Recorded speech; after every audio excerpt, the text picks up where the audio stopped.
Hello everyone, welcome to Tesla teachings. कोई शक या सवाल या मन में कोई ख्याल अगर है तो टेस्ला टीचिंग्स है ना। So will start with the new chapter that is wave optics. Ray optics के बाद अभी हम लोग जाएंगे सीधा वेव ऑप्टिक्स में और यहाँ पर देखेंगे किस तरीके से लाइट को जो है हम लोग वेव की तरह लेके जाते हैं और क्या क्या एक्सपेरिमेंट हुआ, क्या क्या चीज था। ठीक है, तो इंट्रोडक्शन का ये वीडियो रहेगा। इस इंट्रोडक्शन में एक पीपीटी से मैं तुम लोग को समझाऊंगा and we will start. Okay, तो चलते हैं इंट्रोडक्शन। तो journey of light from particles to waves. ठीक है, अब जैसे लाइट है तो इसमें क्या है कि बहुत सेंचुरी पहले से ही क्या है, इसके ऊपर, इसके बिहेवियर के ऊपर बहुत सारा एक्सपेरिमेंट चल रहा है। बिकॉज लाइट का जो बिहेवियर है अभी तक भी क्लियर नहीं है। ओके, तो इसके ऊपर काफी सारे एक्सपेरिमेंट हुआ। मतलब हाइजेंस आया, न्यूटन्स आया, फिर डेस्कार्टिस था, तो बहुत सारे मतलब साइंटिस्ट का क्या था, इसके ऊपर एक्सपेरिमेंट चलता रहा। और फाइनली कुछ कुछ जो चीजें हैं कि लाइट वेव है या फिर पार्टिकल है या फिर लाइट क्या चीज है, ठीक है, तो वो सब चीजें हम लोग को यहाँ पे पता चलता है। तो ट्वेल्थ में ये जो चैप्टर है this is totally based on whether a light is wave और नॉट, तो उसी के बारे में हम लोग पढ़ेंगे। ओके, तो let's move on. Is light made of tiny particles or does it travels as a wave? तो ये क्वेश्चन था साइंटिस्ट लोगों का फॉर सेंचुरीज। क्या था, this single questions divided the greatest scientific minds. The quest to understand light क्या था, this was something that everyone was craving for, weather light is a wave, it's a particle और what exactly it is. Okay, तो इसी के बारे में जो quest था, everyone was curious about all this, right. तो इसी के बारे में हम लोग पढ़ेंगे।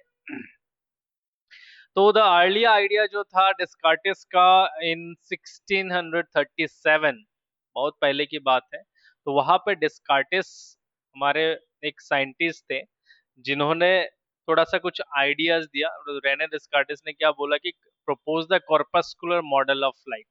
मतलब एक छोटा छोटा बबल्स की तरह क्या है, एक कॉर्पस्कल्स की तरह है लाइट, और वो क्या करता है, वो अपने साथ में एनर्जी लेके उस तरीके से ट्रेवल करता है। ठीक है, तो इन्होंने क्या किया, स्नेल्स लॉ अपने हिसाब से डिराइव किया, जो हम लोगों ने देखा था रिफ्रैक्शन, जब रे ऑप्टिक्स पढ़ा था हम लोगों ने, है ना। और क्या एक्सप्लेन किया, रिफ्लेक्शन एंड रिफ्रैक्शन भी सेम उसी में है। उन्होंने क्या किया, अरे मतलब एक एक्सपेरिमेंट करके दिखाया, प्रूफ करके दिखाया। ठीक है, बट यहाँ पर इंपॉर्टेंट चीज है, ये देखो, predicted that when light bend towards the normal its speed should be greater in the denser medium। अब यहाँ पे चीजें आ जाता है थोड़ा सा कॉन्ट्रडिक्शन में। अब मैंने जब सिखाया, आपके बुक में जब था, हम लोगों ने क्या देखा कि लाइट जब भी रेयर मीडियम से डेंसर में आता है तो एक तो स्पीड कम हो जाता है, plus it shifts towards the normal. But हमारे डिस्कार्टिस भैया ने क्या बोला कि अगर नॉर्मल की तरह बेंड कर रहा है then the speed of light should be greater.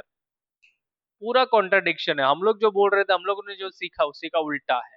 ठीक है, अब क्या हुआ, इसके बाद हमारे न्यूटन भैया, the one of the greatest, you can say one of the greatest scientist that has revolutionized the science, right।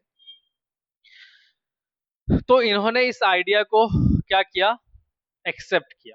इन्होंने इसको बढ़ावा दिया, बोला कि यस डेस्कार्टिस इज राइट। इनका जो एक बुक था ऑप्टिक्स, वहां पर भी इन्होंने इसके बारे में क्या किया, थोड़ा सा जिक्र किया, वहां पर भी इन्होंने ये सब चीजें लिखा। And because of his enormous authority या फिर बोल सकते हैं इन्फ्लुएंस, मतलब इतने बड़े साइंटिस्ट है भाई, इन्होंने कुछ बोला है तो कुछ सोचकर ही बोला होगा, तो इसीलिए इनके अगेंस्ट में बोलने वाले उतने ज्यादा नहीं थे। मतलब उस टाइम में इनका इन्फ्लुएंस इतना ज्यादा था कि न्यूटन ने बोल दिया कि भाई वन तो वन, उन्होंने बोल दिया टू तो टू। मतलब इतने रिनोन साइंटिस्ट और इतने बड़े, तो उनके इन्फ्लुएंस की वजह से इसके ऊपर कोई भी क्वेश्चन पहले नहीं आया कि लाइट अगर नॉर्मल की टुवर्ड्स बेंड कर रहा है तो स्पीड कैसे बढ़ रहा है। ठीक है, अब क्या हुआ, देखो वही चीज यहाँ पे है कि बट न्यूटन्स मॉडल क्या है, incorrectly predicted the wrong behaviour of light speed in refraction. तो यहाँ पर क्या थे, ये गलत थे। ठीक है, तो ये, और ये किसने प्रूफ किया, हमारे चैलेंजर भैया कौन आए थे यहाँ पर, हाइजेंस। ठीक है, तो डच फिजिसिस्ट क्रिस्टियन हाइजन, इन्होंने प्रपोज्ड क्या कि लाइट जो है it is a kind of wave, wave की तरह बिहेव करता है, इट्स अ वेव, वेव की तरह ट्रेवल करता है, ठीक है। और क्या बोलते हैं, and explain the reflection refraction using Huygens principle, इन्होंने एक प्रिंसिपल दिया था, मतलब इन्होंने एक जियोमेट्रिकल कंस्ट्रक्शन के बेस पर इन्होंने एक अपना प्रिंसिपल दिया था, जिस पर इन्होंने क्या बोला कि अगर light towards the normal band होगा तो स्पीड जाहिर सी बात है कम होगा। तो इन्होंने पूरा चैलेंज किया न्यूटन्स के मॉडल को, और जो मतलब जो डेस्कार्टिस का जो मॉडल था उसको चैलेंज किया, ठीक है। एंड क्या प्रेडिक्ट किया, predicted that the light slows down in denser mediums which was later confirmed experimentally, और बाद में ये कंफर्म भी हुआ, बिकॉज लाइट जब डेंसर मीडियम में जाएगा तो ऑब्वियसली उसका स्पीड क्या हो जाएगा, कम हो जाएगा, ठीक है। अब यहीं पर आता है आपका प्रूफ, भाई किसी ने तो प्रूफ किया होगा ना। तो हमारे एक साइंटिस्ट थे फोकॉल्च, ठीक है। तो उन्होंने क्या किया, इस पे ऊपर एक्सपेरिमेंट किया, उन्होंने लाइट का जो स्पीड है उसको मेजर किया, एक मिरर का सेटअप लगाया था जहां पे एक रोटेटिंग मिरर था, एक स्टेशनरी मिरर था। तो वो एक्सपेरिमेंटल सेटअप यूज करके इन्होंने क्या किया, स्पीड को मेजर किया। तो focal measure the speed of light in water and air, air पर और वाटर दोनों जगह पर इन्होंने क्या किया, मेजर किया। Confirmed Huygens prediction, light travel slower in water than in air. तो वहां से इन्होंने क्या, मतलब इसको क्या बोला, एक तरीके से बोल सकते हो कि हम लोग मैथमेटिक्स करते बोलते हैं ना हैंस प्रूफ, तो इन्होंने हैंस प्रूफ कर दिया कि लाइट का जो स्पीड है पानी में क्या है, कम है, और एयर में क्या है, ज्यादा है। This marked a major victory for the wave theory over Newton's corpuscular theory, और यहाँ से शुरू होता है एक रिवोल्यूशनरी क्या चेंज, कि आपका जो न्यूटन्स का लॉ, मतलब जो उन्होंने जो थ्योरी दिया था कॉर्पस्कुलर, जो डेस्कार्टिस ने जो दिया था, तो उसको चैलेंज करते हुए ये लोग क्या करते हैं, जीत जाते हैं ना, इन्होंने पूरा एकदम बोल दिया कि भाई नहीं होता ऐसा, हमने बोला और हमने प्रूफ करके भी दिखाया, बट इन्होंने बोला, इन्होंने प्रूफ करके नहीं दिखाया। तो जब ये फोकल्स ने प्रूफ कर दिया तब ये पूरा खेल चेंज हो गया, पूरा पल्ला चेंज हो गया, ठीक है।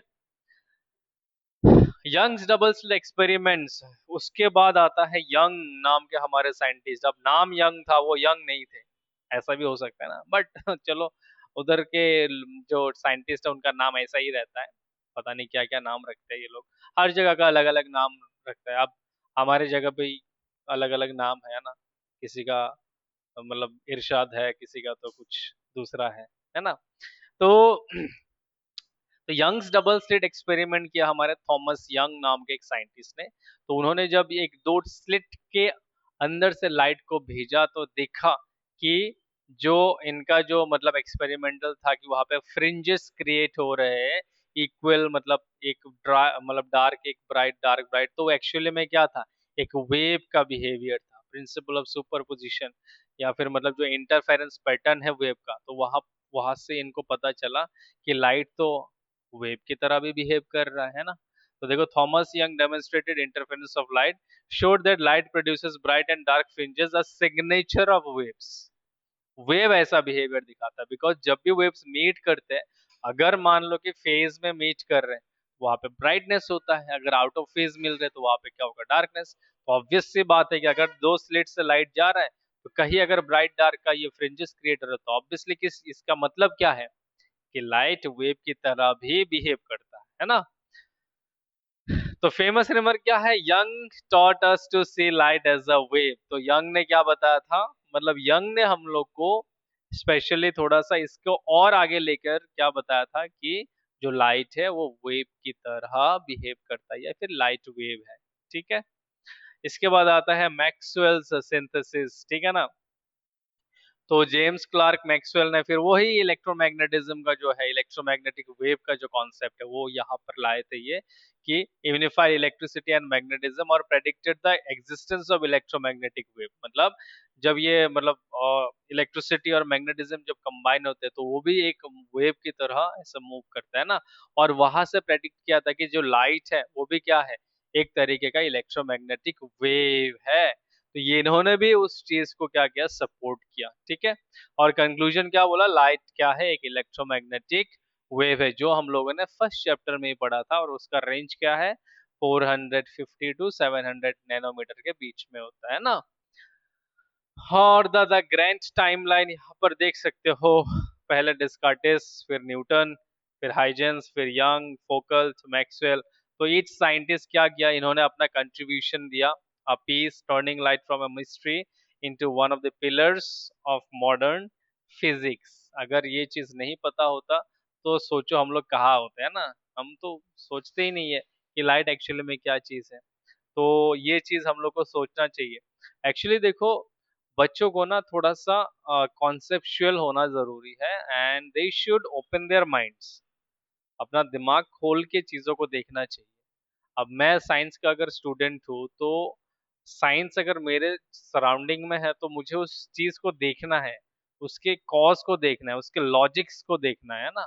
अगर मैं ये सब चीजें नहीं देख रहा हूँ then I can not say that I am a science student, because being a science student we should see everything.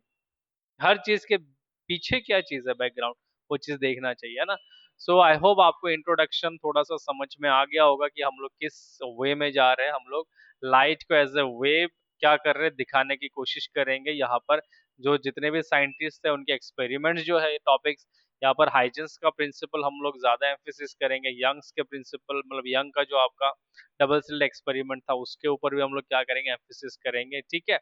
और यहाँ पर डाइफ्रैक्शन पैटर्न वगैरह भी दिखाएंगे, and I hope and if possible I'll show you a demonstration through practical as well. Okay, so thank you very much, we'll see you in next video. Till then, bye bye.